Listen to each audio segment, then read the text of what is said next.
least I'm trying my best impersonation of what Kong, Skull Island would look like if it had a face. Ah. It's hard to do with this fucking thing on my head. My gimmick, of course, my props, because again, I'm my own props department. I'm doing this thing as per Friday, 7 o'clock. Is the time and place here on Who This Is One, my platform right now for the live version of Who This Been Watching. Episode 19 to be exact. I'm here, I'm me, Who This, doing it live with some natural sunlight for once. I'm not doing it in the fucking pitch dark back of the Who This mobile, which is, as you can see here, an actual thing. It's not green screen, it's like a tangible object. I'm touching it, I'm poking it. Pause. So I'm here, I'm live as always, as scheduled now, from now on, in case you didn't get the memo earlier, from, I believe it might have been Fuck It, which will be up live today. Sorry, which will be up later today, tonight, / whatever, by 11 o'clock-ish, just because the video's still rendering for that episode, and also the audio has to wait as well, too. So I like to have them both go hand in hand, like, twins, two peas in a pod. So audio and video version drop. You go to either or, your preference. First, I'd love it if you all go to both. If you watch and then or listen because you loved it that much, you had to listen back again to it, etc., etc. Whatever you got to do with it. But yeah, new episode of Fuck It will be up later today as we record live Friday, March 26th, 11 p.m. tonight. Audio and visual version will be up. Audio and visual version, will be up later today. Without further ado, Who This Been Watching 19, episode 19 to be exact. And today, we're doing one specifically that has no anniversary, no rhyme or reason, besides the fact that a sequel to it, unofficially, because it's not about the main character so much, but it's still involving the main character as an essential part of the sequel itself. It's a co-starring sequel for this one, direct sequel, but then a kind of long-ass extended sequel for a film before it. Oh wait, did it come after? I think I messed up the order, but whatever. Kong, Skull Island came out 2017, and I believe the year after was Godzilla, King of the Monsters, which is a sequel to the rebooted Godzilla series, which was back in 2014, I believe, to be exact-ish, per se, which I was glad to see in theaters because I'd never gotten to see any of the Godzilla films, obviously, not the ones from the 50s and 60s. I wasn't alive yet. I was just shy of like 20, 25 years before my time. But then when that got rebooted, the 2014 version, which was actually really enjoyable, whenever that anniversary comes up again for it, the 2014 version, I will gladly do a review for it because I did thoroughly enjoy it, though I think it needed a lot more Godzilla. Just like that SNL skit with Christopher Walken, where he needed more cowbell. Need more cowbell. So it's great, but it needs more cowbell to be a hit. That version definitely needed more Godzilla because it made your way to like somewhat a bit of the fucking second half. Well, if you divvy it up into 3 portions, the first half is alluding to does it exist. The second portion would be you get a glimpse of it, you get a look, and then the third and final part where, of course the city has to get ravaged and everything goes to shit because of Godzilla's fault. That's when you get nothing but Godzilla. But a nice little build-up lead into would be like a tease, a taste of it, the first part. Second part of 3 would be like, hey, now we're getting to know the nitty-gritty of Godzilla, or like what makes a Godzilla. And then the third part will be, of course, where the destruction happens, allegedly good, allegedly bad, whatever. It doesn't matter. I didn't get to see the first Godzilla, not the first Godzilla, but the first remake or reboot of the Americanized Godzilla from 1999, I believe. The one with fucking, what's his name? Matthew Broderick as the lead guy, the number 1 guy running away from Godzilla. I think it was based in New York City. And also the soundtrack, which stood out to me a lot, was, I forget who the band was that Diddy, Puff Daddy at the time, remade a song for, or like heavily sampled from that original song to add to that soundtrack. And the hook was him.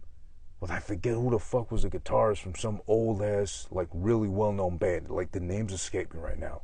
But it was him, the guitar guy, and him just going over again, come with me, da-na-na, ba-ba-ba, come with me, or whatever, you know. Diddy was obsessed with being fucking a star at that point, too. And he had the cheat code with the fucking sampling of old hits, rap, rock, whatever the genre was. He'd fucking lift from it, sample heavily, redo some shit to it as far as lyrics at least a hook and whatever, and then just pass it off as something brand new or of his own. Which, again, to no fault, but that's the Diddy era where we were removed from the shiny suits and whatever else anybody else complained of, but we did move and transition into a heavy presence of Diddy era, where he tried to be the star, like Suge Knight said, all up in the video, whatever, too, and then literally the video was just him and nothing but him. And of course he had J-Lo at his side, which, if you're in 1999, you're on top of the fucking music world already, or one of the guys on top of music at the time. And on top of that, in 1999, you got J-Lo under your fucking arm. Like, right before or during the time of when she was newly introducing the world, our poor ears, to her fucking songs and music, you're gonna have a fucking ego, because it's right before she blew up. She was already a star, she was known, I guess, but that's when she became a star, like a household name and shit. Because, of course, great looking woman, depending on who you ask, whatever, great looking, nice looking, pretty, whatever, per se, but there's no disagreeing that in 1999 J-Lo, and even still now, 2021 J-Lo, the ass from now and the ass from back when, phenomenal. Like, setting new standards of ass as far as what ass women would aspire to. I mean, look at most of the IG models, or a lot of women now who make their livings based off of thank you to Kim Kardashian, simply looking good, or looking a certain way, or having their body shaped a certain way. They owe their careers to Kim for, mooching off of that and making that an actual career, a source of income. But also, it's thanks to J-Lo, let's not forget, the originator of fucking ass, all in your face, no way of escaping it. It's just a phenomenally beautiful thing to fucking observe, and better yet said, drool at, like I did, because I was fucking, what was I, at that point in time I was like 14, 15, when she was like just becoming a known singer, or establishing her music career. So that's MTV era, that's fucking, you had to wait for videos to come back on, hopefully during the day, like when they're brand new, 2-3 times a day they play and shit, and you had to fucking catch it. And when you did catch it, you stop everything you were doing, or you shut everybody up around you. Shh, the J-Lo video's on, I'm trying to watch and shit. And especially in that first song she had, If You Had My Love, which was a fucking garbage song, the video made up for it, for her, in that little salsa beat, switch up, whatever, two part, where she's in like in a mini silver dress, like a mini silver cocktail dress, kicking her legs up and shit. Fucking great thighs, great legs on her too. But then she turns around ever so promptly, like on cue, like bam. And then you get a nice big fucking glimpse of that humongously beautiful ass. That ass is, I wouldn't even say gray area. I think that ass is easily the very well set boundary of too fat of an ass versus that's just enough ass. It's like right there. Especially 1999 J-Lo. Perfectly fucking molded, shaped, ever present. No hiding that thing. Then again, I'm Spanish, so I'm kind of prejudiced, or biased, better yet said, towards actually having an ass that fills out jeans, the same ass that's able to fill out sweats, and the same ass that should be able to fill out dresses properly, which she checked off all three easily, and then some. They used to make jokes about, oh, when J-Lo walks through or comes anywhere, whatever the case may be, it's her first and 5 minutes later she's followed up by her ass. Like they make jokes of it being that big and enormous. It really isn't. It's just a very well present, perfectly, again, molded, shaped, curved ass. That's the textbook, Webster's Dictionary, Merriam, whatever the fuck, whoever you gotta go to and run and check and flip the book open and look up ass. J-Lo's ass, 1999, 2000 era, is the ass of a century. Last century, this century, and maybe even a century after that too, because the aliens are going to try to reproduce that ass once they get to 1999 in our history, in our existence. Believe it. But yeah, that's enough talk about that old version of Godzilla from 1999 and 1999 J-Lo, which is chef's kiss. Just, whew, perfection. Beautiful. Starting to get a little dim out here. It was hot as fuck early today here in New York City, more specifically where I'm at, Queens. It was, I think it said in the news, 82 degrees today, with a lot of wind, which is like you want to be outside because it's nice and hot, but then you don't want to be outside because, well, you're going to get blown away somewhere, caught up in the tornado type vibes. But yeah, without further digressing, fuck all that, fuck all this. Let's get to the point at hand. Listen, next week, from today, when we're recording this thing live, Friday the 26th of March, next week, Wednesday, March 31st to be exact, is the global, I think global, if not the stateside, release of motherfucking Godzilla vs. Kong. This has been building up since 2014, so just about 6-7 years now, with the first newly rebooted Godzilla film, simply titled Godzilla. That was followed by 2017's Kong, Skull Island.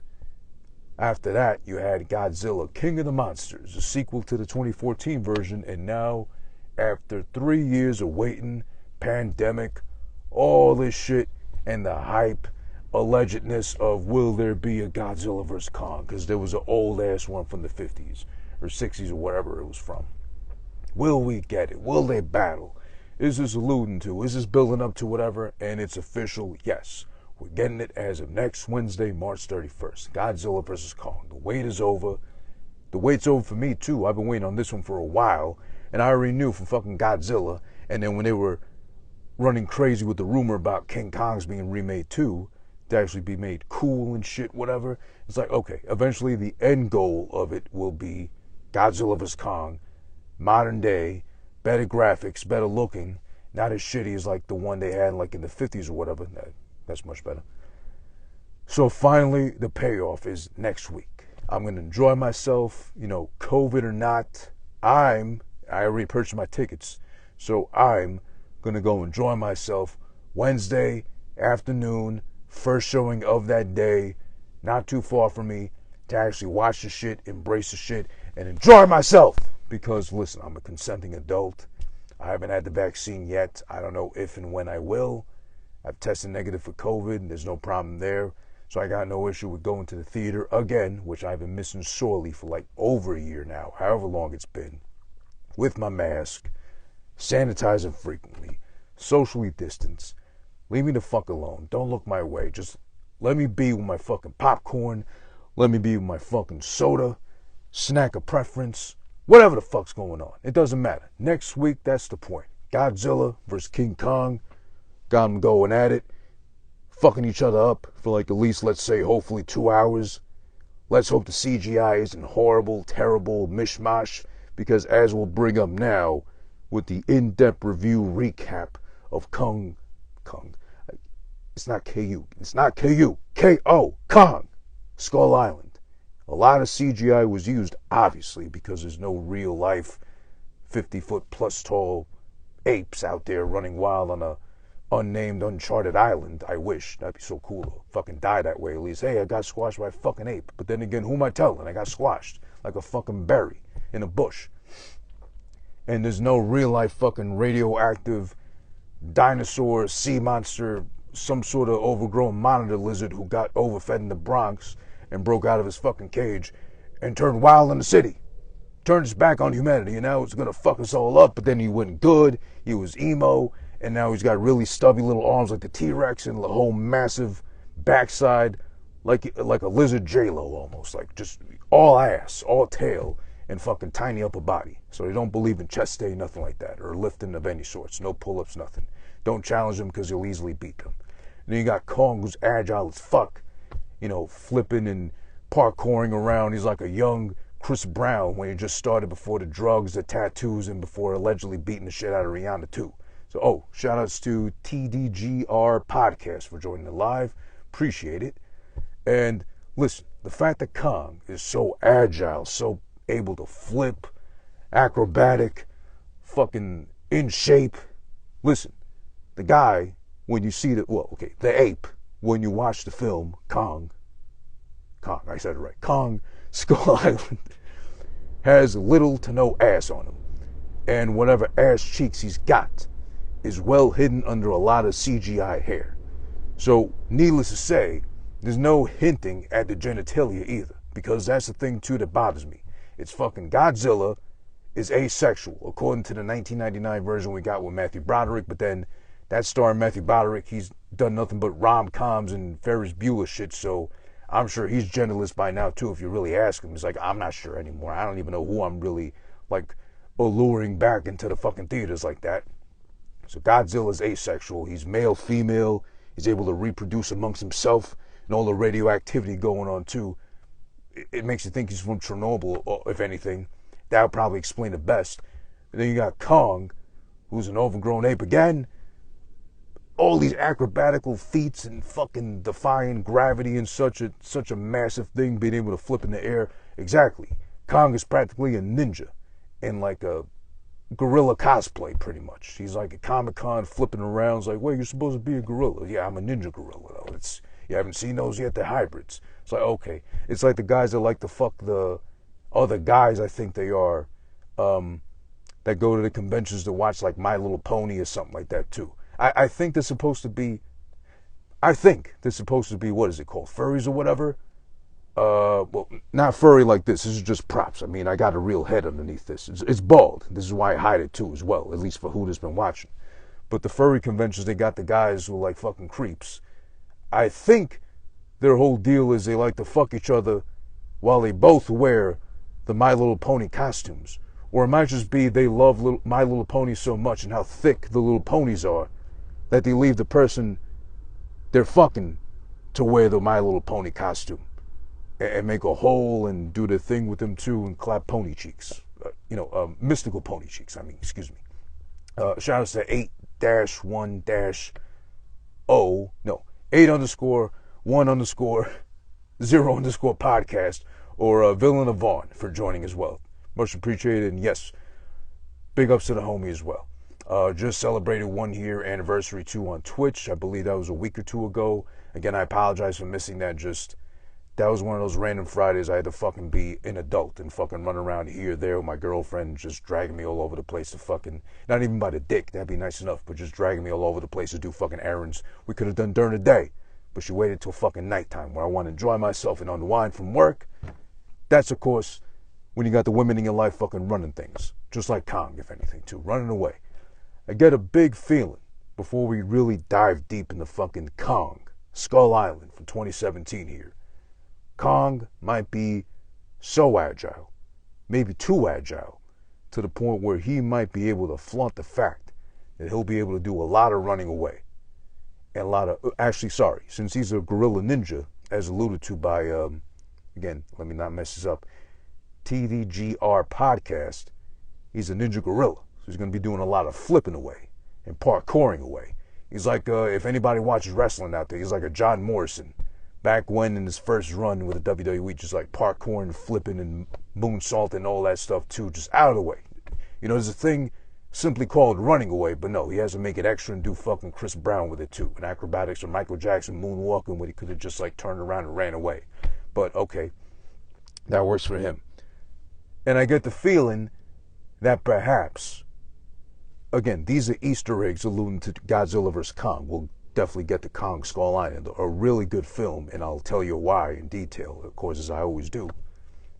I get the feeling in Godzilla vs. Kong, Easter eggs again, they're alluding to the fact that a lot of the evil deeds, or the reason Kong is so upset that Godzilla exists, apparently, he sees him as a threat, is that allegedly it's Mechagodzilla underneath the disguise or passing off as Godzilla, doing all this fucked up shit and messing up the world or whatever, where Kong is like, I had enough, and I gotta fucking come save the world, still be a massive ape, and still get hated on just because my massive cheeks are in everybody's way and there's no hiding my genitalia or whatever too.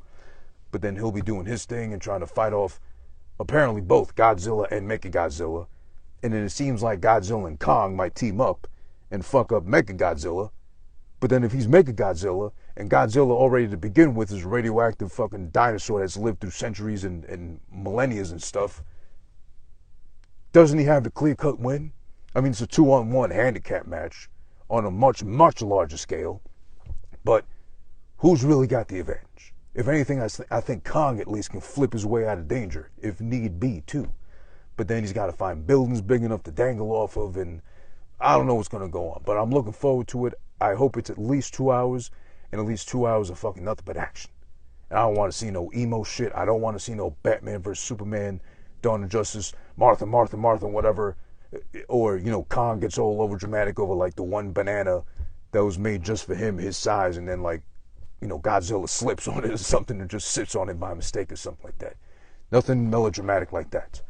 8_1_0 podcast. You've seen John Morrison's wife. Oh, yeah, what's her name? Tainara or something like that. I forget her name. Yeah, she's a piece of ass. I was surprised when I did my research, as I do with all women out of respect, wink, wink, because I'm really thorough like that. She's almost 40.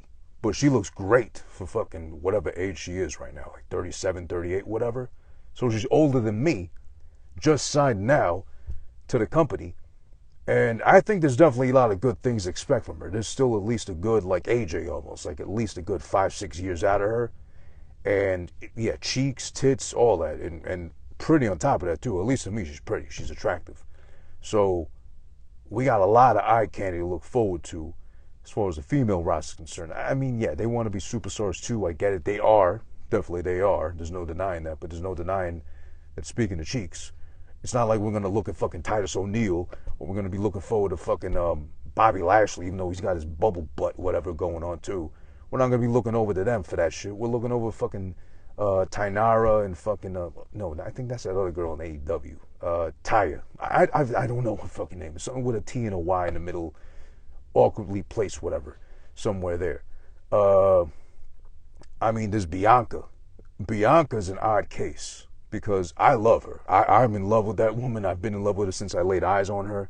I think she's gorgeous. And the only fault, if any, is that she has literally no tits. Like mosquito bites, crop dust, you know, tumbleweeds be like rolling over her fucking chest because there's no life on that plane whatsoever. No disrespect to her. And I'm sure Montez Ford, God bless him, he's a lucky man to have her, is having nothing but fun all the time with her. You know, clapping cheeks. But, you know, come on. It baffled me because even Sasha, who's like petite, slim, and sexy in her own way, has that advantage over fucking Sasha Banks of all things. That advantage over Bianca Belair of all things. It's so odd. I mean, that's a great thing we're going to be seeing at WrestleMania. By the way, to sidetrack wrestling a little bit. Bianca Belair versus Sasha Banks. I think Bianca's got it. She's a superstar in the making. Bianca, I keep mixing up. Sasha is too. Already, Betty had said. I think she has more to grow, and she's still so young also.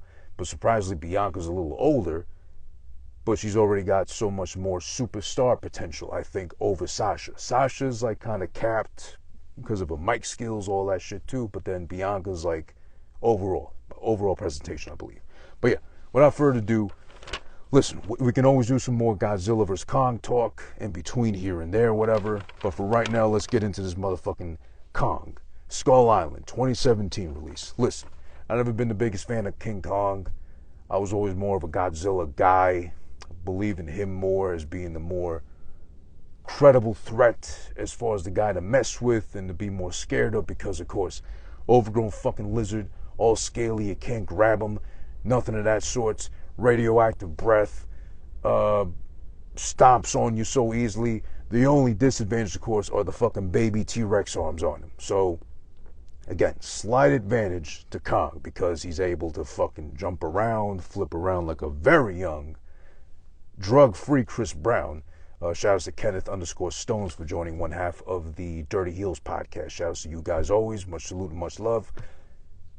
Kong has that advantage, being agile as fuck. Being able to fucking, he'll be able to spin Rooney his way out of shit if he needs to. Or like, you know, do a windmill if, God forbid, it gets tough between him, Godzilla, and Mechagodzilla too as well. But more importantly, let's focus back on motherfucking King Kong and Kong Skull Island, like I've been saying for so long now. 2017 release. Listen, the opening to the shit, if you haven't seen it yet, spoilers. The whole point of this thing is spoilers. You had, 4 years now to eventually catch up with Kong Skull Island. So you have the chance to run and do so now. You want to come back and listen to this later when it's pre-recorded and shit and whatnot. Free country, you do your thing. But right now, it's all spoilers at this point. The intro, the opening scene to the fucking movie is some of the worst CGI plane crash shit I've seen in my life. Plane goes down into what appears to be the desert at first, but it's apparently fucking somewhere off charted land of Vietnam-ish, wherever territory. It's a very bad looking CGI plane crash. It's very obviously layered on, or fake, obviously, is what I'm saying. There's like a samurai apparently on the fucking thing. He goes in there. He's the one that crashes, apparently. No, was it the guy that crashed? No, sorry. It was the American that crashed in World War II. And motherfucking the guy, the samurai, I'm assuming Japanese perhaps guy, was already there and waiting for him with a fucking blade already drawn, the samurai sword or whatever, excuse me. Shout out to Mad CXAT for joining, and salutes to you. Send this to me when you're done. Yeah, I got you, bro. No problem. I'll send this to you once we're done here. Appreciate that, and thanks for chiming in. There's that. Very messy, very choppy. So when I first saw that very messy CGI looking crash, I thought, oh shit, this isn't going to be good because Kong's going to look like a mess, or whatever enemies they fucking haven't pitted against in this film, since it's his solo thing, it's going to look bad. Thank God, that's the only, let's say, sore thumb, per se, as far as the whole bad-looking CGI of the whole film's concerned. So, we get that right out of that right away. We kind of fast forward into, 20, 30 years later, after the guy crashed, and we know nothing of him. We just think, oh shit. Because Kong makes his appearance within the first 2 minutes of the movie. So, not full body, but you get his big ass hand swatting the fucking Asian guy down, killing him. So you know the AAIP fucking community right now, no, AAPI community right now, hashtag Stop Asian Hate, by the way. I was very upset by that, of course. Unintentional, but then Kong, he couldn't see. So he was blindly killing whoever was around. It just so happened to be the Asian guy. The American guy lives. We don't see him till much later on. But then they skip forward about at the very end of the Vietnam War, which is not heavily, but it is spotlighted here a lot, oddly enough, which is great to see because I always been a history buff. I don't remember half the shit I learned in high school I was supposed to learn and keep here in my head to actually graduate. But I was always interested in the Vietnam War, that one war we lost, quote unquote, depending on who you ask, but as elaborated here in this movie. And I would always think that was the mindset of those who actually lived through it, and let alone actually seen some action in Nam, would say, no, we pulled out. We didn't lose. But that is losing in a better yet way said. You're pulling out. So by default, de facto, you lose. You have no other choice. I mean, then why pull out? Why not fucking just push through and see if you can at least die with honor? But that's, again, war stuff, politics. We're not really going to discuss that. We are going to touch upon Vietnam as the movie progresses here, too. So there's that. Okay, so the guys fucking, they skip to the end of Vietnam.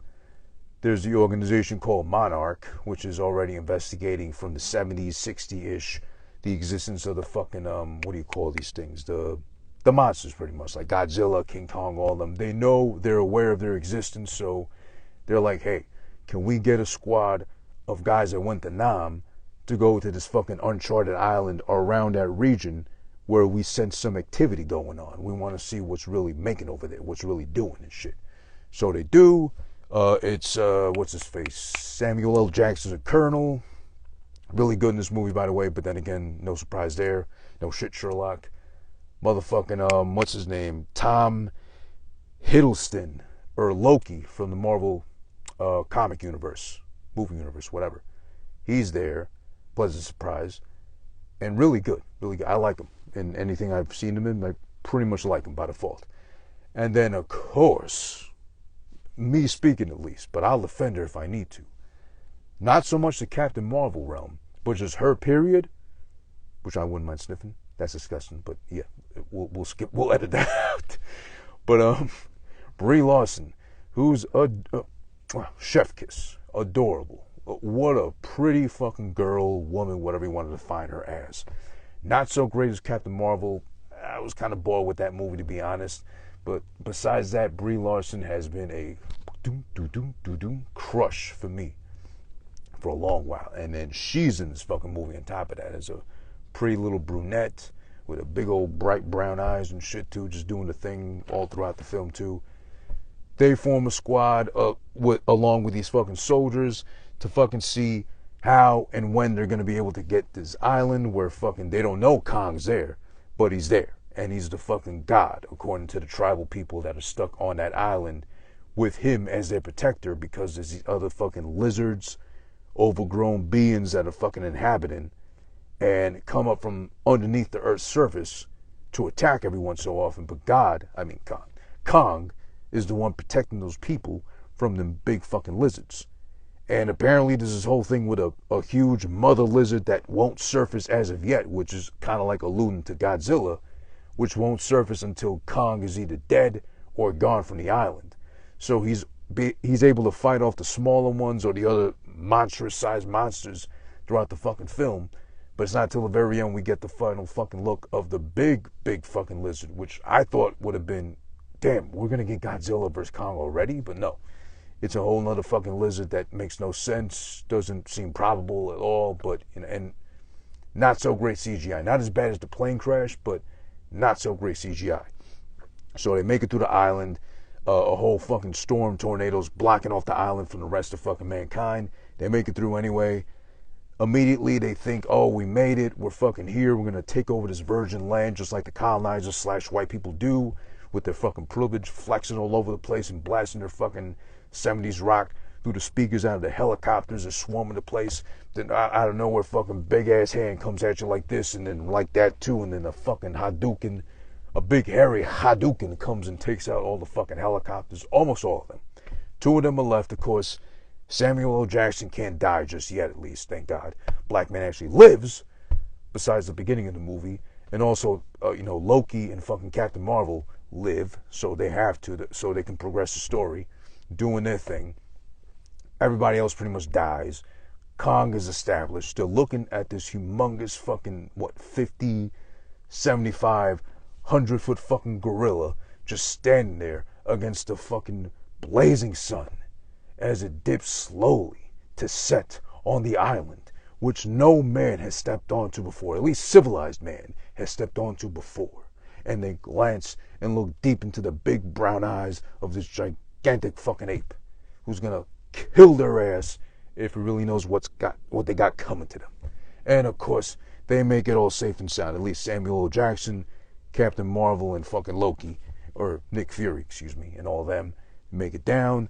But they're like, oh shit, we got a radio, we got a signal somehow for like a rescue team to come get us out of here, whatever. We got to make it to the northern end of the island within 3 days. How they know that to get to the northern part of the fucking island within 3 days, on top of that too, I don't know. That's the kind of stuff, the movie logic shit, that I'm still not capable of figuring out myself. And it makes no sense how they immediately do shit like that. I guess to progress the movie, but then also, isn't life just a big mystery itself? So I don't know how they fucking figure it out. But they do. They know they got to get over there, along the way, as they're trying to make their way to the northern tip, of the island. The very, very tip of the island. They lose some people. There's giant fucking spiders that creep me out. There's giant fucking wooden bugs. There's like a giant squid. There's more Kong action. There's other shit too. They fucking have to go into the graveyard of Kong's parents, where it's inhabited, fucking with all these lizards like I spoke of before that like crawl out of the earth and invade and shit, whatever too. They're doing their thing over there. They make it past. They finally make it to the tip. They run into a fucking a little group of tribal people that live there, and of course, to my pleasant surprise, I love them. Better yet said, John C. Reilly is the captain, is the fucking pilot from the ship. The plane that crashed earlier on. Thanks to poor CGI, I couldn't remember ship, plane. It all looks the same anyway. Just a mountain of metal fucking crashing to land. He's the one that's the captain of the pilot, whatever, the ship. Oh, the pilot of the fucking plane that crashed. The CGI is so bad I can't remember properly no more. I'm sorry. He's the one. He's been living with these people since the fucking Second World War. So he's a vet from that era. Been there for like 30-something years. He has no idea Vietnam's going on, but he has a plan. He knows how to get to the northern tip. Samuel L. Jackson, because of his pride, his ego, and because his big fucking ape took down most of his men and made him look like a fucking cuck because he's a colonel, is determined to fucking kill, of all things, King Kong. So he sets up nuke traps, he sets up fucking artillery guns, all this shit possible to take him down.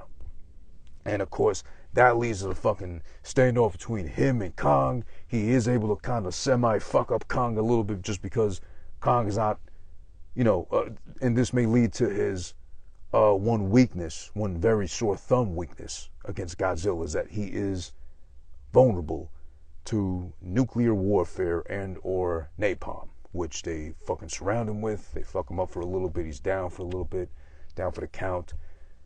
As soon as he goes down is when the big fucking overgrown lizard senses it. Oh shit, here's my chance to fucking come wreck shit.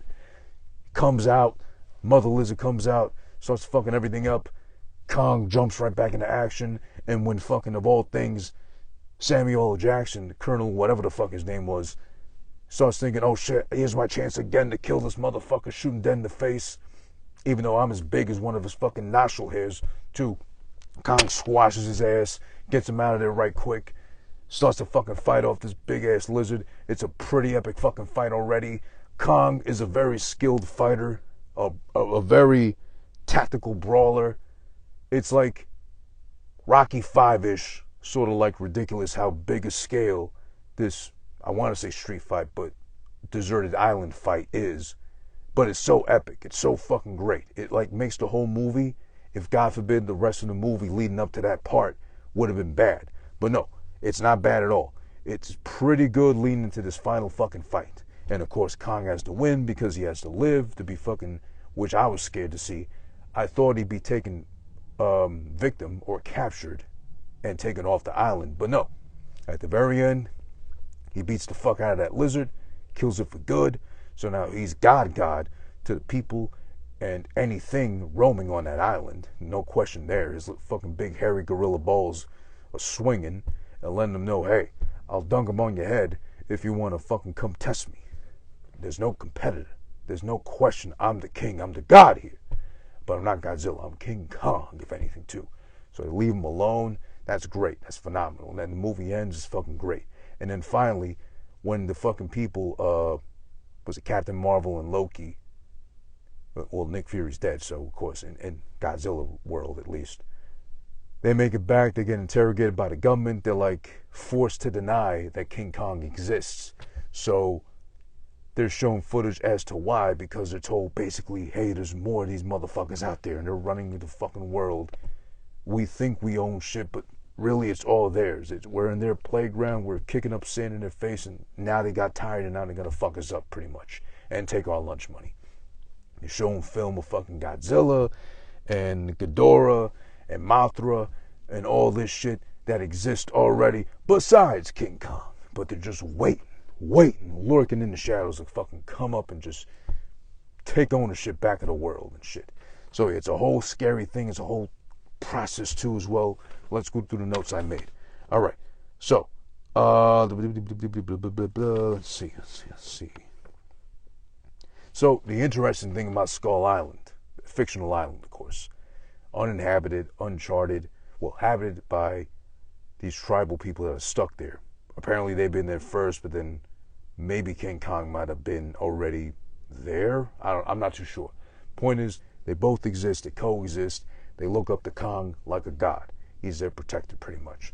But this shit is immediately fucking nuked. But not nuked. It's got a bunch of napalm when they invade with their helicopters dropped, just for the sake of, like the white man does, like the colonizer does, like white privilege lets you do, because it's assumed privilege. They just start bombing shit and acting like this is just some more land that belongs to no one else, even if it had flags all over the place, or people clearly there. They're going to take it as if it was just American soil. And of course, thank God Kong is there to remind them, as if fucking, just like if someone was waking up back in the day and ready to slap the shit out of an alarm clock, he comes at him just like that, with a big old fucking swooping hand like that, big fucking Harry Palm action like that. Boom, knocks him out the sky. All the fucking helicopters are down, except of course the ones with Captain Marvel, Loki, and Nick Fury in them. So they're safe. They have to make it through the movie, of course. If not, if they don't, there's no fucking movie. There's no point to it. You're not going to watch the random little Asian girl that no one gives a fuck about, or the black scientist who ain't Cyborg from like Justice League or nothing. He's just like some cuck with glasses on. Like, hey guys, I'm not black. I just happen to be. I'm just a scientist. Whatever. Okay, so another interesting part that comes up very early, at about 10 minutes and 30 seconds, is, quote, what are you going to do when you get back into the world? Which is what one soldier asks of Sam Jackson, aka the Colonel, in this movie. Because presumably this is right after Nam was done with. And of course, like he says later in the movie, Sam Jackson, his character, when he's confronted by Captain Marvel, Brie Larson, he's like, we didn't lose the war. We just pulled out, pretty much. So I always wondered, that's the most common question that military personnel, and shout outs to everybody in the military, or salute to everybody, all the armed forces, whichever branch you pertain to. If you're watching right now, salute and thank you for your service.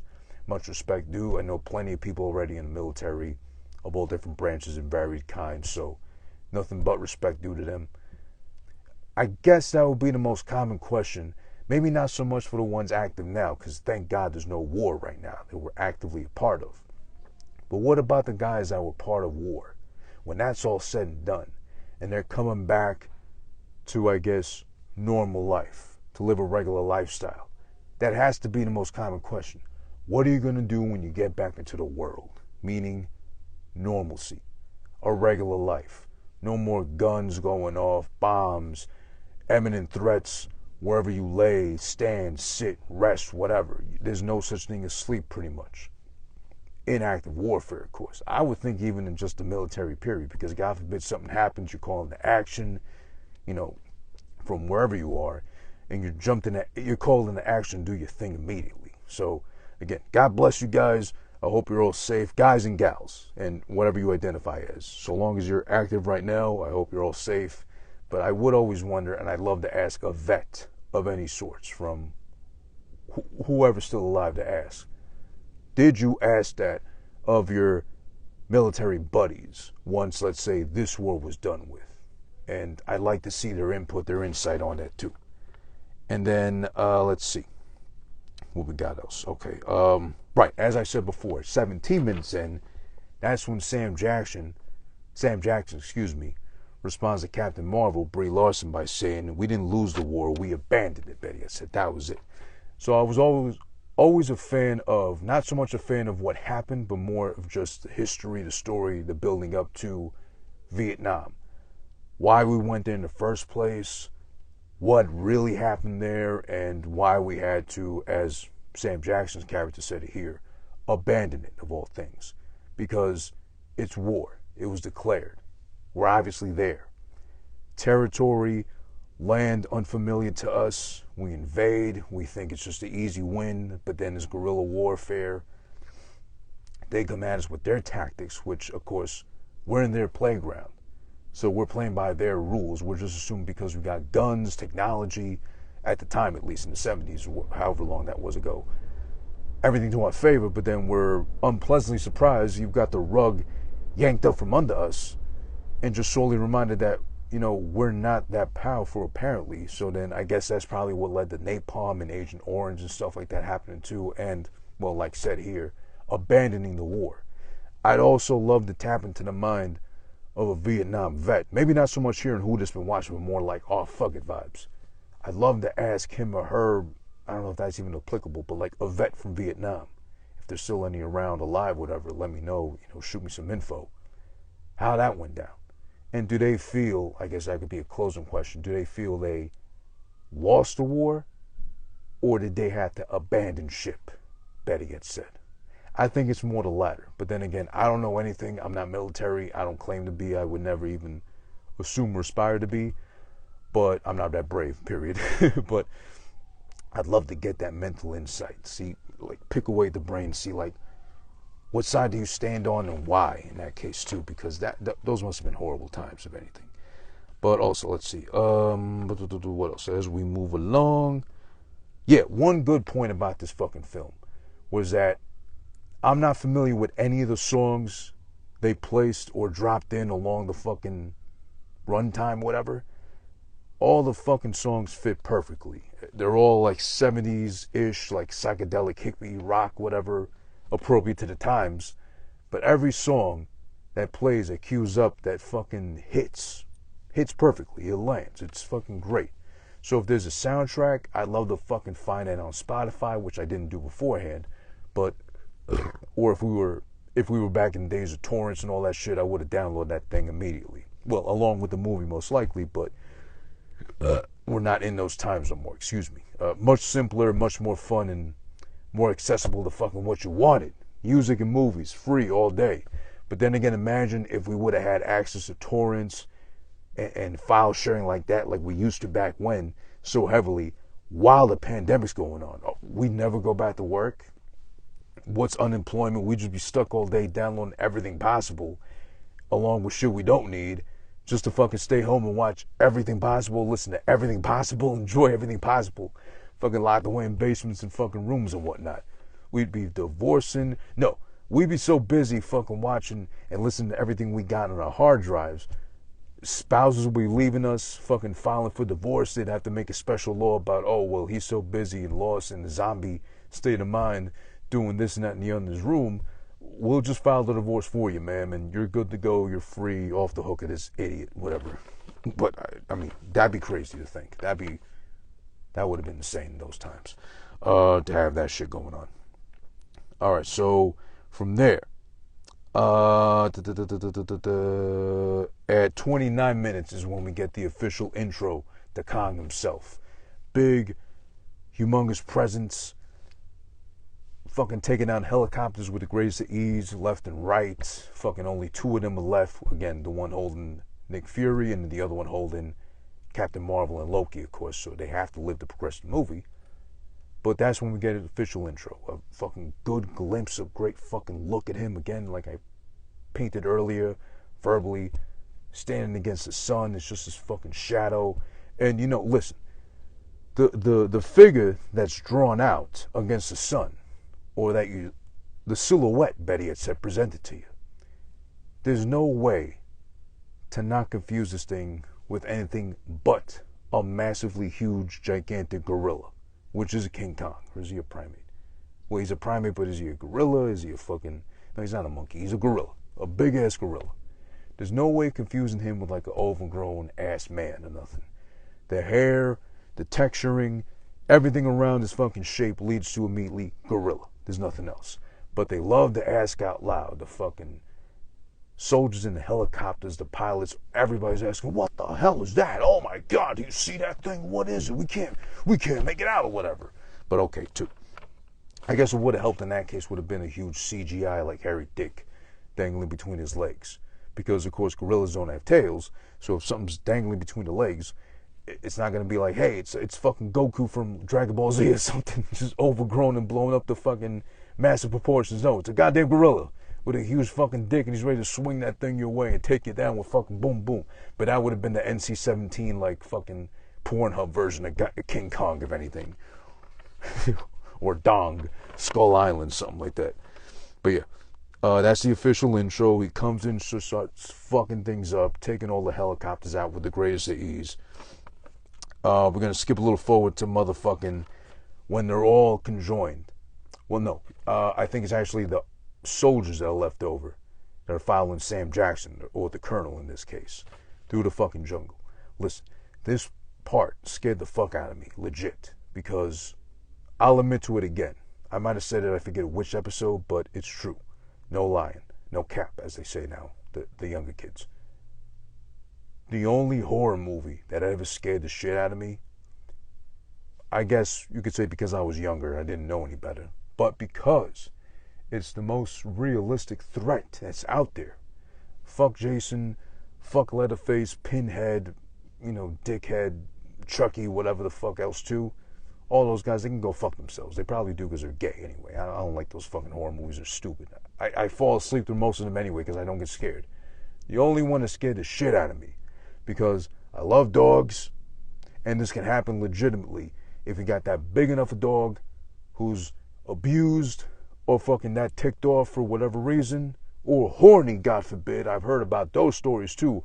Horny, oversized fucking dogs mounting you and just fucking taking you by force. Cujo scared the fuck out of me because that's a big ass Beethoven St. Bernard dog that can just, there's a scene where he fucking hops on top of a Pinto or some tiny compact car like that, and he's just scratching away at the fucking roof to get the fucking mother and kid. Well, apparently he was bitten by a bat, not COVID, but like bitten by a bat, a vampire bat, turning all crazy and shit. Next thing you know, he was a big, lovable, dumb, drooling fuck of a dog. He turned into a fucking killing machine, an oversized, hairy ass, drooling killing machine. I think the drool alone would have killed me too, but then on top of that, this guy eating away at my face and shit too. Cujo scared the fuck out of me, and still does till now, to be honest, because I love dogs, I love animals, I wanted to be a vet, but I realized how much work goes into being a vet, and I realized how dumb I am in comparison, so I just gave up before I even bothered trying with that shit. So here I am doing this shit instead. This is my dream now. But yeah, that scared the shit out of me, Cujo. This big, gigantic fucking spider comes out of nowhere. It's so beautifully set up too, because they're walking through this jungle, which has like bamboo stick type scenery around. I'm not gonna say it's bamboo trees, but it's like bamboo-ish. It probably was bamboo trees, I don't know. But they're walking through it, and out of nowhere, one of the white guys, finally a white guy dies instead of just the black guys left and right. They fucking make it to the end, thank goodness. This white guy just fucking gets like a whole, it seemed like a whole bamboo tree just like popped up out the ground and stabbed through him and came out his mouth. No, it's a fucking gigantic spider leg and just stabs clean through him. And the scariest, like most creepiest part was, this would have been great for a horror movie, just gigantic spiders taking over and wrecking shop.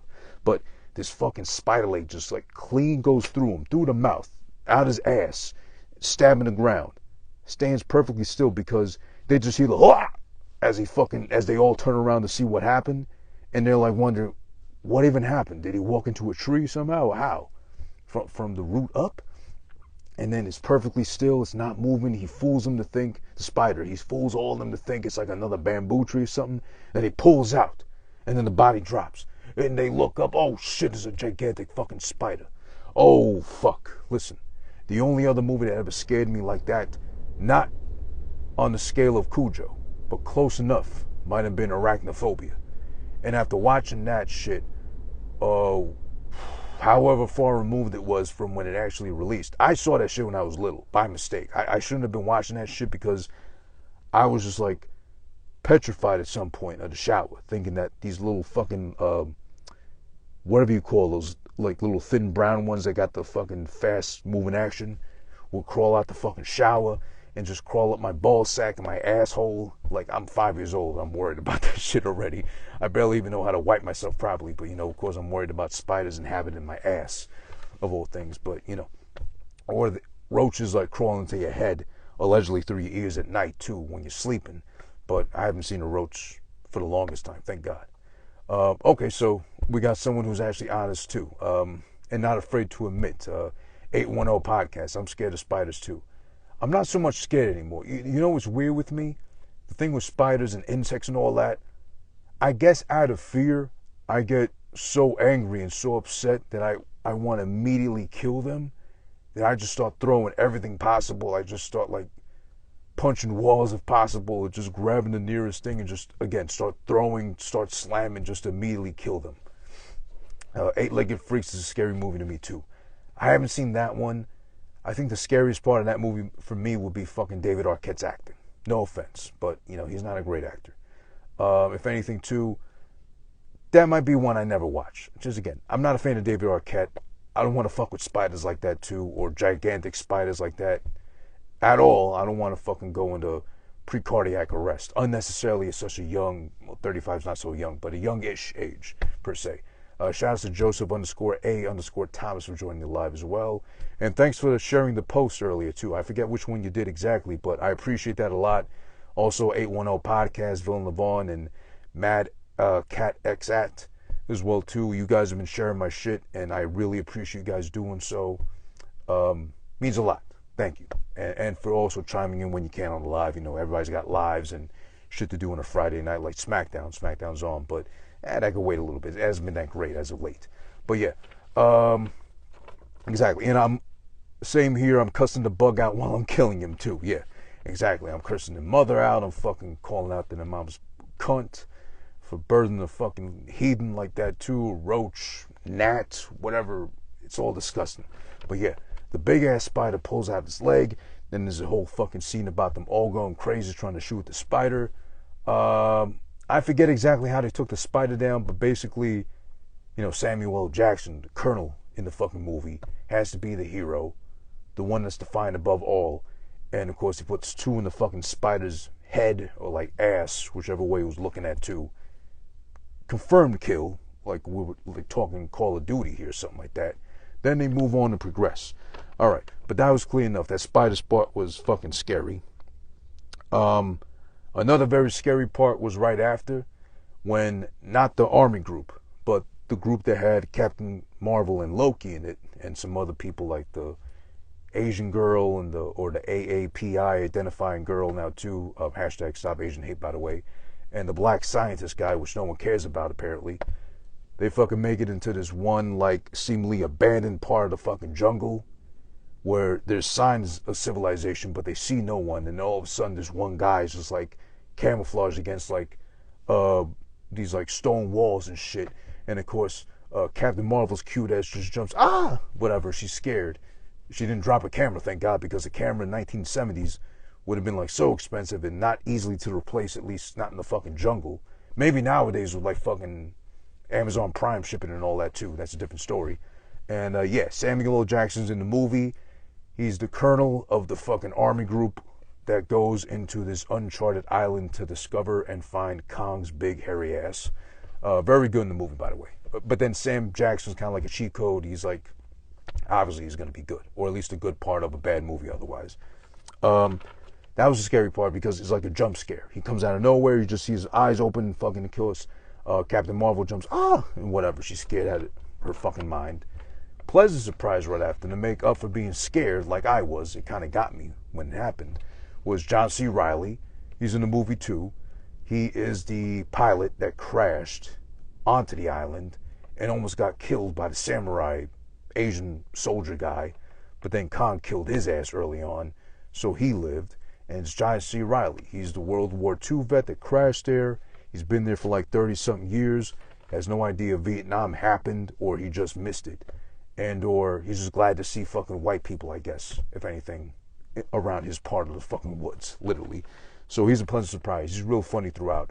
I love John C. Reilly in almost everything he's done, especially with Will Ferrell. But I haven't seen, and I probably will skip purposely, that remake of Sherlock Holmes they did.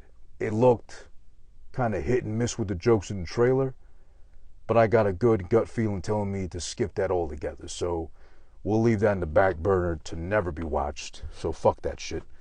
Let's see. John C. Reilly doing his thing. Oh yeah, so the next fight scene is actually Kong shows up. He's taking a shower. He's licking his wounds, like literally and shit. cleaning off the blood. Next thing you know, in that fucking body of water, there's a gigantic ass squid that's got the nerve to interrupt him, fucking creeping, peeping on him while he's fucking washing his ass cheeks and all that too, in this supposedly, solitary body of water.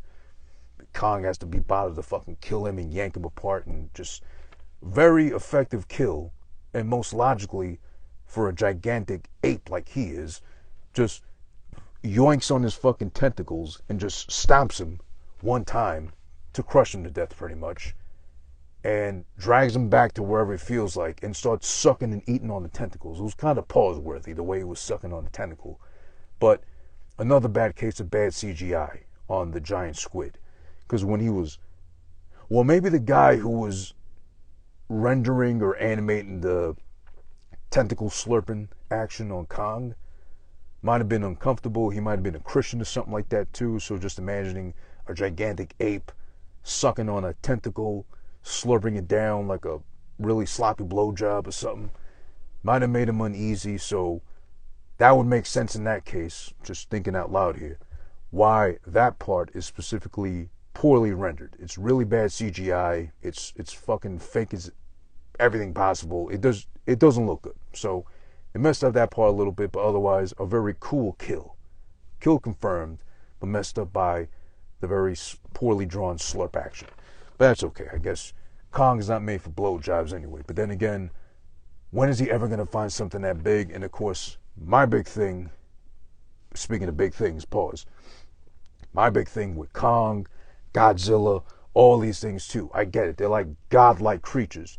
But don't they have to procreate too? And they even fucking show you the skull and bones of Kong's parents or family, which obviously two overgrown fucking gorillas had to get together and fuck to make King Kong, or Kong in this case. He's not king yet, or he hasn't been self-appointed king, at least. They had to fuck to make him. Where's the genitalia? I get it. You have to appeal to children, most likely. They want the toys and shit, and God forbid the last thing you want your little white child to be playing with is a Godzilla doll or King Kong doll with a massive fucking gorilla dick on him, and like asking or pulling on the shit and just wondering where it goes or whatever too. And I like to have fun with this thing. And then mom's just like, fucking, I like to have fun with it too, but just get over with. I need some time with it too as well. It's called a dildo, mom, you fucking freak. But whatever. That's too much nasty talk with Kong. Let's see. It's obvious that Kong is the king of the island. So much so, he's a god to the people there. So, of course, if a thing is that big, gigantic, enormous, whatever, who's really going to fuck with him? I mean, short of being one of those lizards that crawl out from under the Earth's surface or that island surface, whatever, who's really going to be that stupid, that ballsy to fuck with Kong of all things? So, obviously, when John C. Reilly alludes to the fact that they look at him like a god, of course they would. He's like 100 times their size. He flicks them off and sends them flying, one-way trip to the next available island, if not just an empty body of water. So, of course, they fucking lose in every case scenario versus Kong. Let's see. The funny part was, at 1 hour and 1 minute is when we get the first interaction one-on-one between, which I was glad they didn't do, between Brie Larson, Captain Marvel, and Kong himself, because she tries to save this one oversized wildebeest that's like trapped underneath a helicopter that fell down. Kong comes out of nowhere and picks up the helicopter, tosses it off, and fucking has a staring contest almost with fucking Brie Larson. But then again, I would too if I saw her in front of me. She's so fucking cute. I'd just be all caught up in the moment like this at her. Oh, Captain, how I marvel at thee. Pretty much. But thank God they didn't do the thing like they did in the old King Kong movies where he snatches up some female just because he smelled a little bit of pussy for the first time in his life. That's not oversized gorilla pussy, which I'm sure he wouldn't be too proud of. But then again, when you compare that and downscale that to human-sized pussy, there's no way he's going to be able to enjoy her at all. Like if it was the other way around, like this old porno I saw. No, not old porno. It was an old episode of what was that show on HBO? I forget that show on HBO they used to be on. It was all about real sex. There we go, real sex. Great show. Used to love that show. It was fascinating. Where they had like an animated short about a gigantic recreating of Jack and the Beanstalk, but instead of the giant being a man, it was a female. And I think, no, it was Jack and the Beanstalk. The giant wasn't home. It was the giant's wife. Jack made it all the way up. Apparently, the giant's wife found Jack cute and started using him as a dildo and just inserted his whole body inside and outside of her. But then the giant came home. Honey, I'm home. And they started fucking right away immediately. And he couldn't crawl out the pussy fast enough. So then all of a sudden, his literally gigantic dick is slamming right into fucking Jack. And he's getting jacked off by this big fucking dick. He's stuck in the gigantic vulva pussy, whatever. It's like if we got stuck in the Grand Canyon, it's like similar to that. And just got pushed in and out, back and forth. And I think he got cum on him too, but like giant cum on top of that too. But you know, that was Real Sex by HBO. I used to love that show. I don't know if it's still on anymore or anything equivalent to it, but I used to love that show. I was young, I guess. I was easily fascinated. I don't know if it comes on anymore. I hope it does, because I gladly watch it. Or maybe HBO Max has it, but I'll have to check that out, though. But yeah, so he lets her live. Thank God he didn't take Brie Larson, Captain Marvel, hostage, or pussy hostage, you know, while he tries to figure out and scratch his big old head to see what the fuck can I do with this tiny little, you know, pussy holder, whatever. Nothing, but just look at her and fucking breathe heavy on her. Which they got enough of those on fucking like Law and Order SVU, so for King Kong to be doing that's kind of embarrassing and diminishing of him. But he lets her live. He doesn't even bother to like take her hostage. Nothing of the sorts. No like end scene like the old King Kongs or even the 2005 one with Jack Black of all things. Shout out to Jack Black. I like him too, but that movie wasn't that good. It was too fucking long and King Kong was too emo. I think that's the one where he fought a T-Rex or something like that on the island. That was pretty cool. But otherwise, scene for scene recreation of old shit we knew. It takes a white girl hostage. You know, underlying racial tones with that too. Has to climb up Empire State Building. Her in one hand, him dangling off the Empire State Building's tip and shit too. It gets gunned down and whatever, pause. And yeah, it's a mess. Thank God they didn't do that with this. They made King Kong cool this time. And a real threat. No fucking around, no oversized emo bag of fucking banana guts and shit. No, he's like a real deal fucking killer. Don't fuck with this King Kong. So thank God we're getting this Kong versus Godzilla's massively hipped to fucking T-Rex arms, disproportionate ass.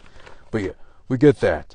Let's see, what else? There was a really funny joke, and thank God John C. Reilly was the guy in the movie, the old World War II vet, where they're kind of going through the course of history of what happened since he's been stuck on that island for like 30-something years, and they're telling him about the Cold War, and he has this great line, I don't want to mess it up, he's like, the Cold War, you mean they took the summers off or something, meaning Russia or whatever?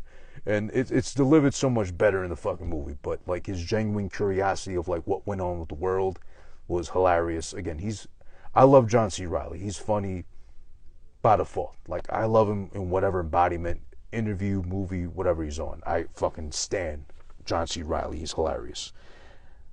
Now, a great point to discuss for the sake of this movie.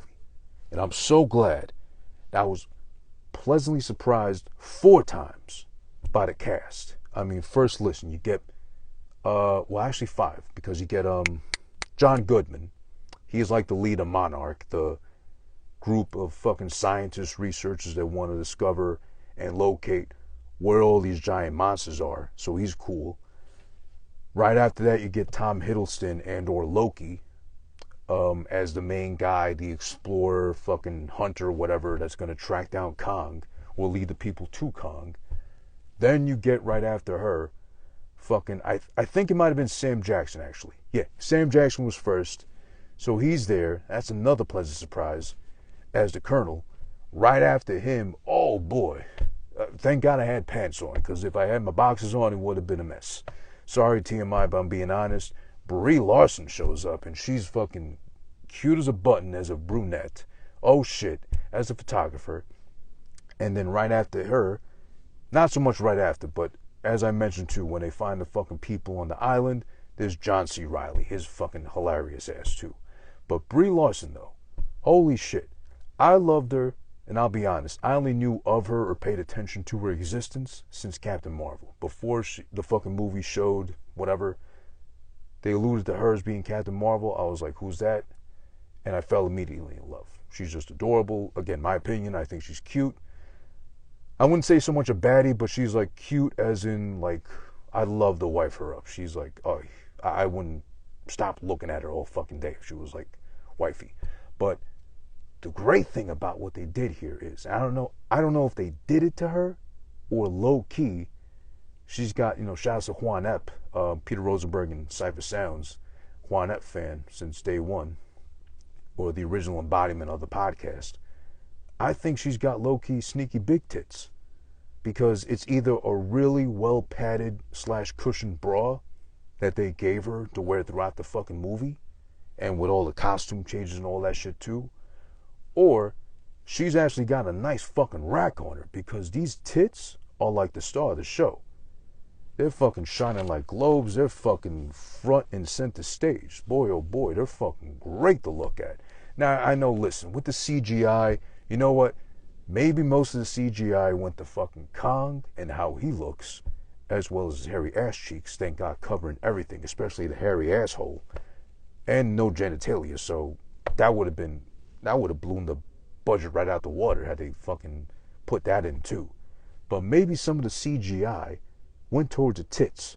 Now, I had to do further research, of course, wink wink, gladly, on Instagram, on her page specifically, which I got all notifications on for.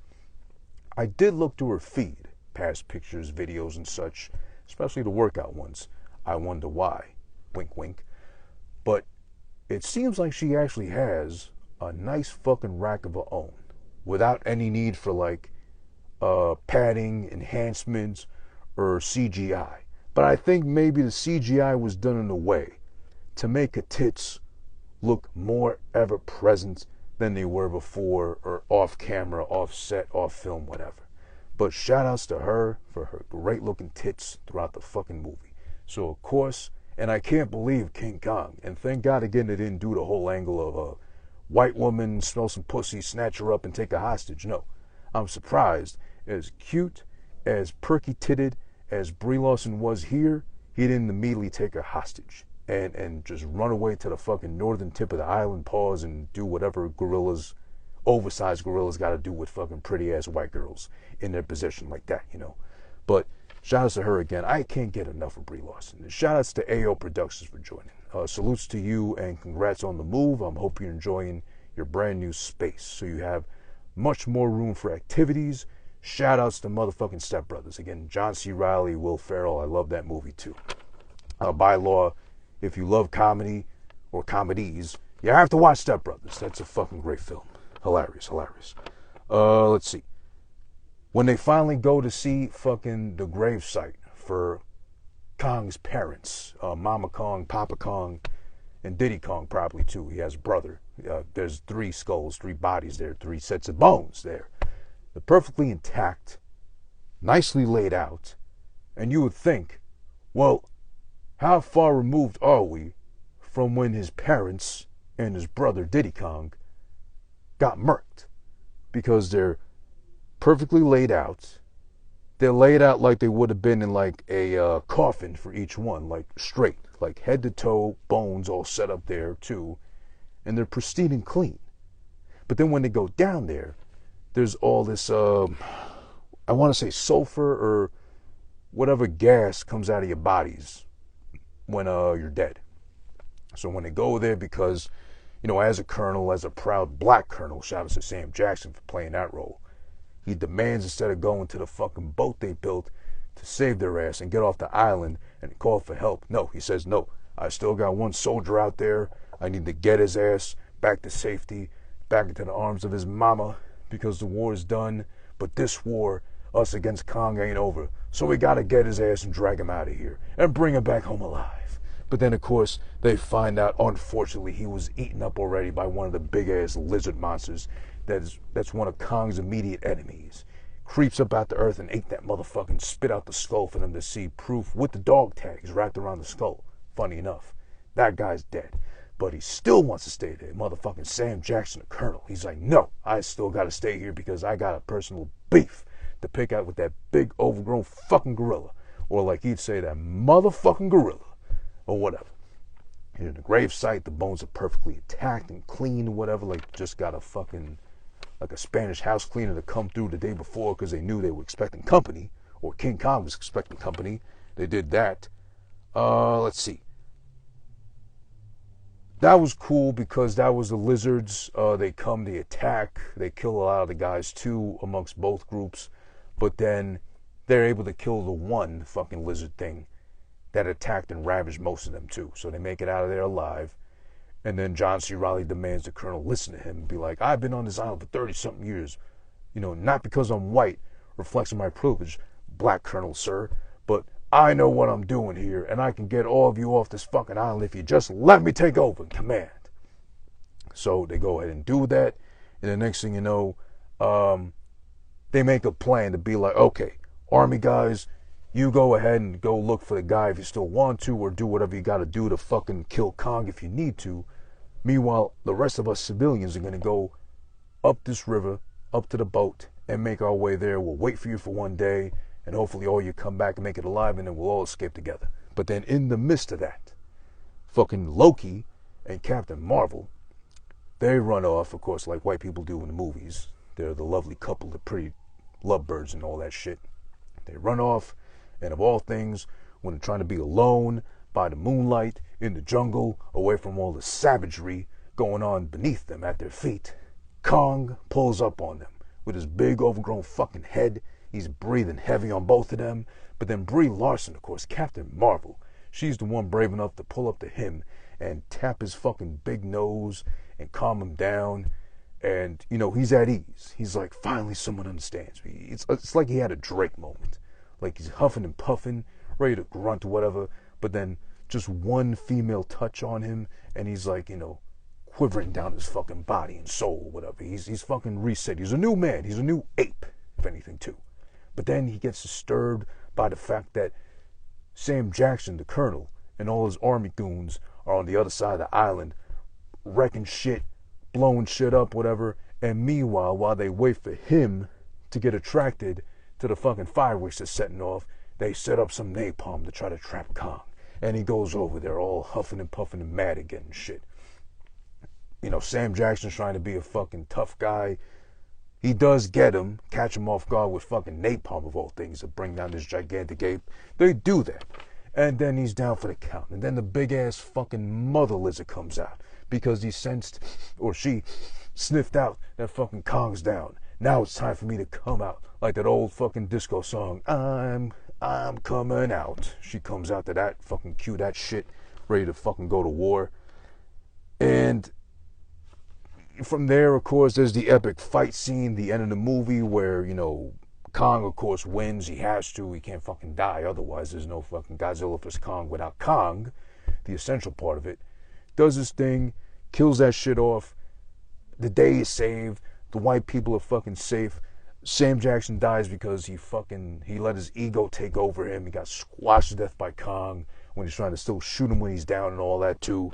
It's fucking glorious. It's fantastic. The fight scene alone at the very end is, again, if the rest of the movie leading up to that final fight scene between the gigantic lizard monster that's not Godzilla versus King Kong, if the rest of that movie would have been like, whatever, this fight scene would have been just like Batman vs. Superman, where the Batman warehouse scene saved the rest of the movie from being terrible or abysmal or like a abortion on film, pretty much.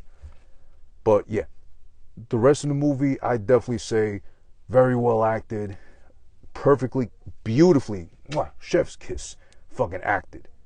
Up until the goddamn final fight, and then on top of that, the final fight makes sense. It's cool. The CGI is pretty good on it too as well. Kong's a little bit too fucking genius as far as like how he's able to kill and finally off the big ass lizard, because there's some point where like he gets knocked out by its tail, he gets sent flying into some fucking heap of metal and shit too, and it just so happens when he lands, he lands in fucking chains and he's pinned down. Of course, the white people come and save him with a big-ass gun, shooting at the lizard. The lizard gets distracted, goes towards them, and wants to eat them up. And, of course, Kong's able to free himself because he's that brolic. He's been in the gym like that, at least hitting chets and buys. Frees himself. He grabs. Now, listen, primate or not, overgrown or not, and maybe a literally big-ass brain, but not so much going on there, too.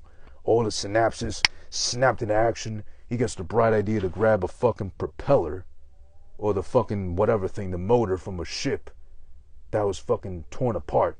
Grab that shit, and he does his best fucking, I guess because it's Warner Brothers and low-key promoting Mortal Kombat like 5 years in advance.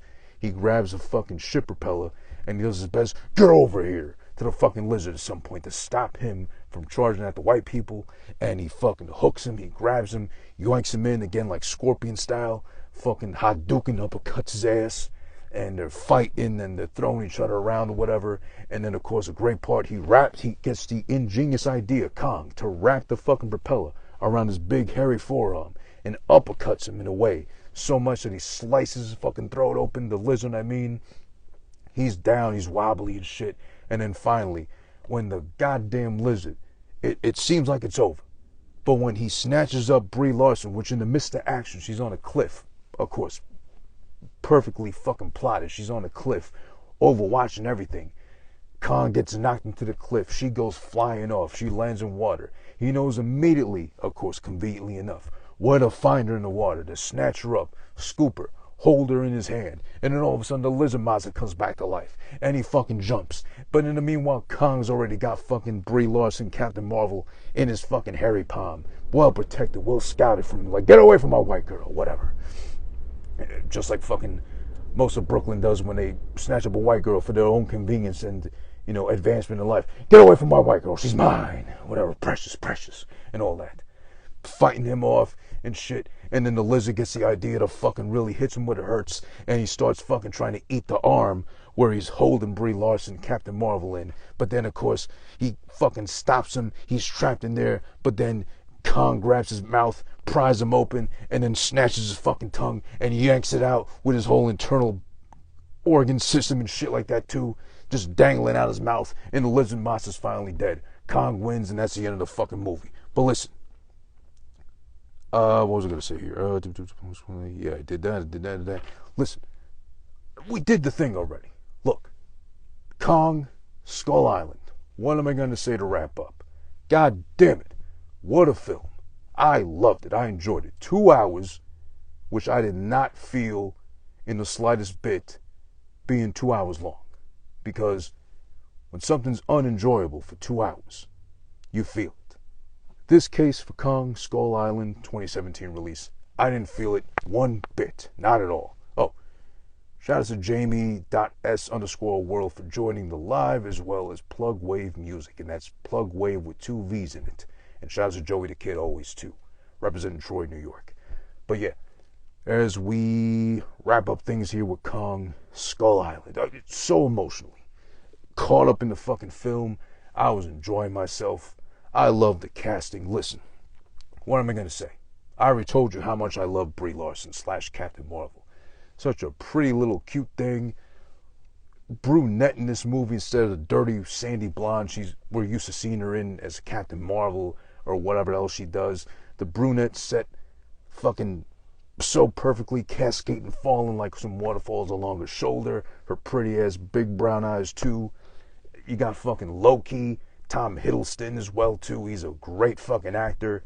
The British accent's in full effect, but not so heavily and not so like diminishing like the royal family did to fucking Meghan Markle, supposedly, allegedly too. But it's there. It's cool sounding. Again, John C. Reilly's hilarious as the old World War II vet stuck in fucking time, suspended in 30 years later on a remote island just to know that fucking Vietnam happened and ended, and the Cubs eventually won a series when he comes back to society, becomes a normal part of fucking humanity. The Colonel, Samuel L. Jackson, very enjoyable. I mean, again, it's a cheat code when you get Samuel L. Jackson to do anything, let alone be the lead black guy. He's just the black guy. He's cool as fuck. He's got no shame. He's got no fear. He even tells Brie Larson, bitch please at some point too. Even though it's the 70s, that would have been more like pimp talk. So then that means if he's a colonel in the 70s, leading these guys into a death mission, or a death wish pretty much, talking like a pimp doesn't really go hand in hand now that I think about it. But it's all right. Samuel L. Jackson. It's all is forgiven. It's all right. And then, who did I say earlier? Oh yeah, John Goodman. He dies early on too, but it's all right. It's enjoyable when he's on there. He's just like, he's one of those fat guys that you love fucking seeing at any given point in time. He's always delightful, a pleasure to deal with, just fun to be around. He looks like a cool ass uncle. He's like the uncle that probably would have gave you beer when you're like 6 or 7 to try out and just like, shh, don't tell your mom, whatever. Even though they're not related, but he's related to your dad and shit. But then he's around more than your dad is, and then that's the whole white thing. I don't know how that works, to be honest. Dad left kind of early in my life. But again, it's all right. I'm not embarrassed to share that. But yeah, listen. The cast, the acting, the sequencing, the soundtrack, the action, the CGI isn't perfect. But it's there. It's present. It's good overall. Beautiful landscapes. Kong is a threat. He's not a pushover. He's dominating. He's a god level tier, pretty much boss. There's no fucking around with him. If you do, you get squashed. You get slapped off. Oh yeah, you can just say Val. Sorry, I could just say Val, but yeah, you know, I just want to go according to your tag name. Val, that's true. And oh yeah, thank you to Plug Wave Music. Shout out Who This, the man himself. I appreciate you guys so much for doing so, being so kind. As I thoroughly enjoy myself while watching Kong Skull Island and recapping / reviewing it for everybody out there here live on Instagram, of course. Fridays, 7 p.m., the new day and time officially for Who This Been Watching here on @WhoThisIs1. Now listen, for God's sakes, I've been fucking singing its praises for however long it's been up until this point now. And is there anything else I wanted to say with, yeah, again, I was just glad that they didn't do the whole angle of Kong falls in love with a white woman, tries to protect her, take her as his own prize and shit, and none of that worked in the old ones, and thank God they didn't do it in this one. So Kong is to be taken seriously.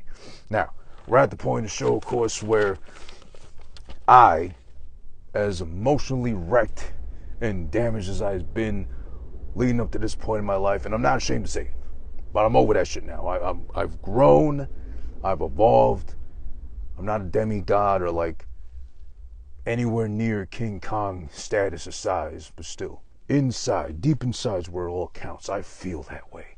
When I make it to this portion of the show, when I'm able to finally give my score, my review is done, the recapping is done, in this case, for Kong Skull Island. So now it's time to go through the rating system. Now listen, because of Wonder Woman 1984 or Wonder Woman 2, starring Gal Fine-Ass Gadot, listen, I had to create a rating system because that movie was so bad. But in this case, Kong was a pleasure to watch. So let's just go through a rating system as we would properly and as we should for every episode. Like I do gladly, better yet said. Now listen, you go with emojis as far as like whatever you want to use. Stars, popcorns, eggplants, whatever's up your fucking alley. Or, you know, cheeks in this case, because Kong's cheeks were heavy. Very present. Front and center throughout the whole fucking movie. Just like Brie Larson's tits. Very perky, very present. And proudly defying the gravity as well, too. Just like his cheeks. But yeah, you can use whatever you want to describe. But in this case, listen. If something is, let's start from top to bottom like a blowjob, so we can end off properly. If something in your world is more along the lines of a 4 out of 4, it's a classic, it's a masterpiece, you loved it, you want to tell everybody about it, your neighbors, your family, whoever else is in fucking earshot of you to listen and hear you out, whatever, that's a 4 out of 4 for you. For me, it's a yes. Yes, give me a sequel, a prequel. Approve the budget. Green light that project that's going to continue this fucking series, franchise, just so I can get more of it. Like I'm a fucking fiend, like I'm an addict. I need more of it to get my fucking fix right now. I'm dying otherwise if I don't get more of this shit. That's a 4 out of 4 or a yes on my rating system. Now, if we move further down the scale, the 3 out of 4 territory, something was really, really good. You thoroughly enjoyed yourself.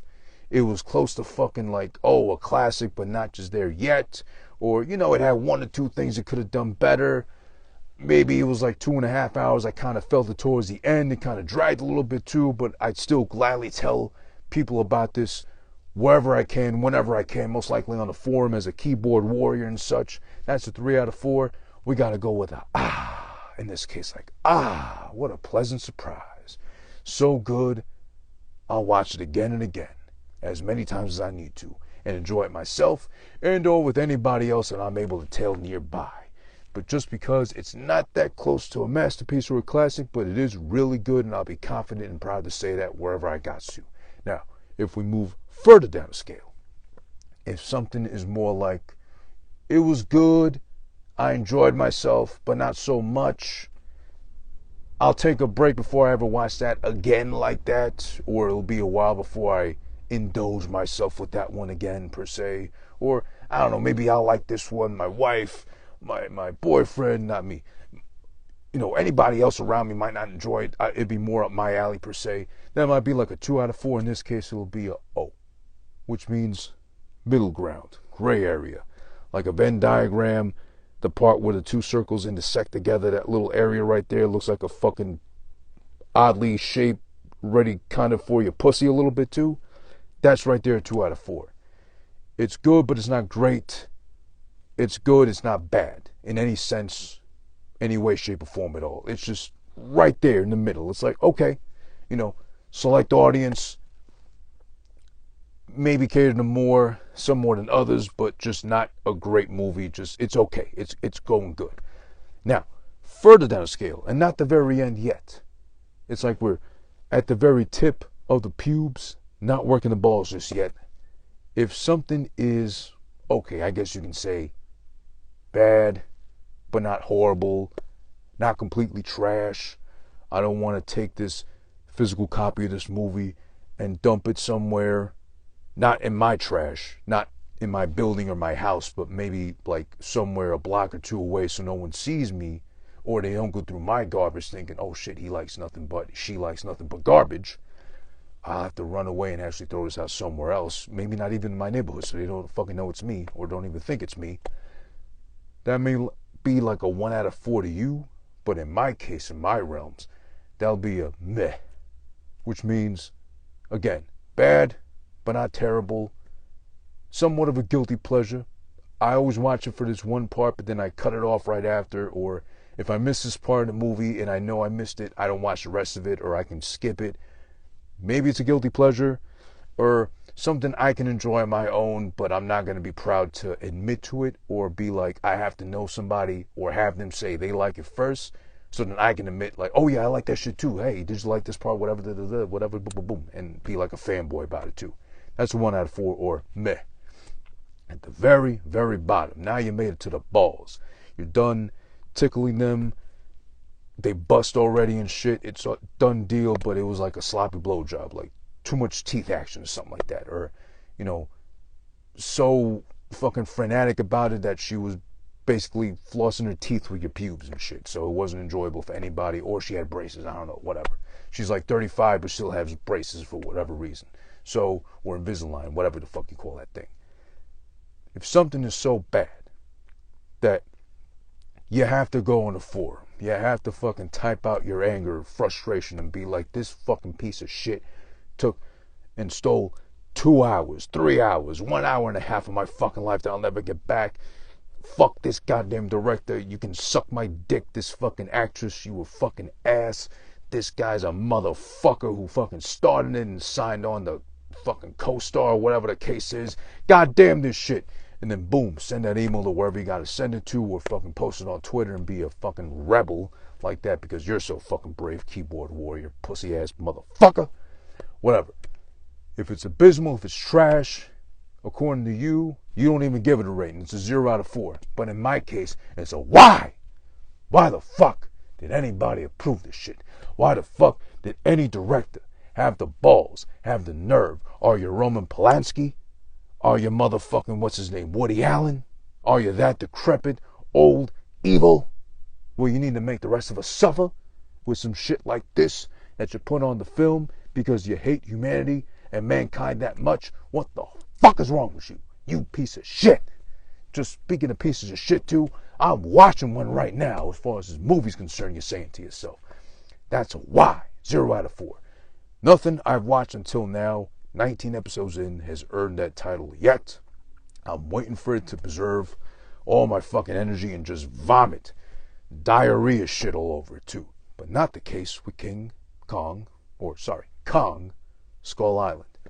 In this case, as I mentioned already, and I'll probably go through recapping right now after I give it its official score, Kong Skull Island from 2017, one of the precursors to now what's coming up next week, Godzilla vs. Kong. I gotta go with a 3 out of 4.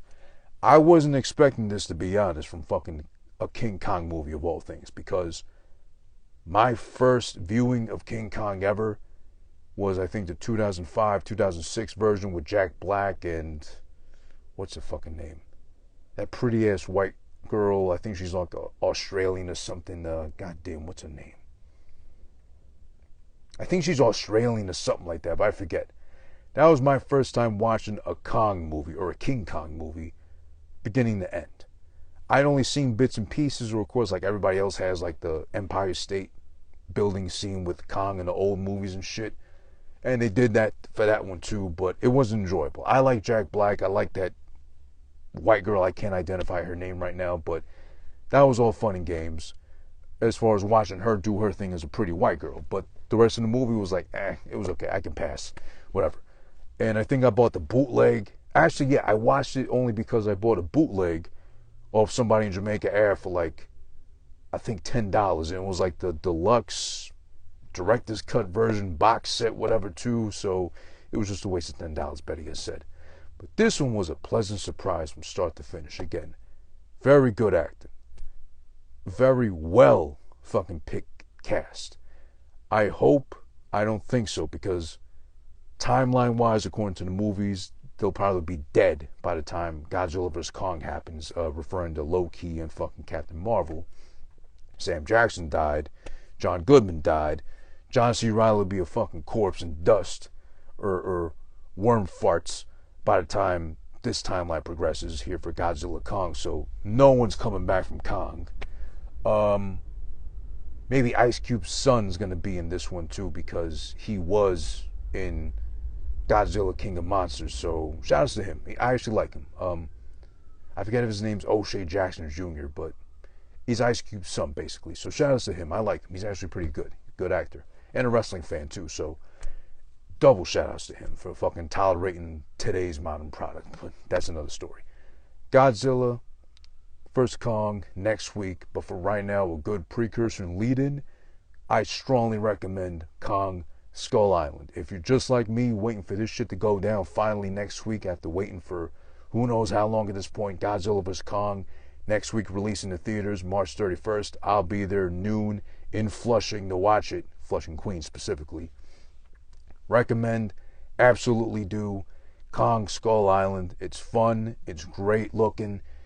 Kong is scary. Kong is serious.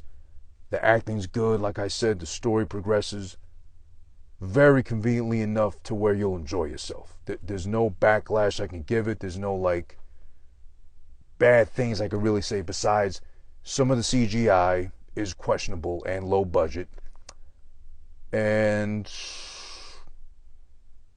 the lizards weren't the best choice of enemies or nemesis to combat against Kong, because they didn't look real. They didn't look like anything that would actually exist.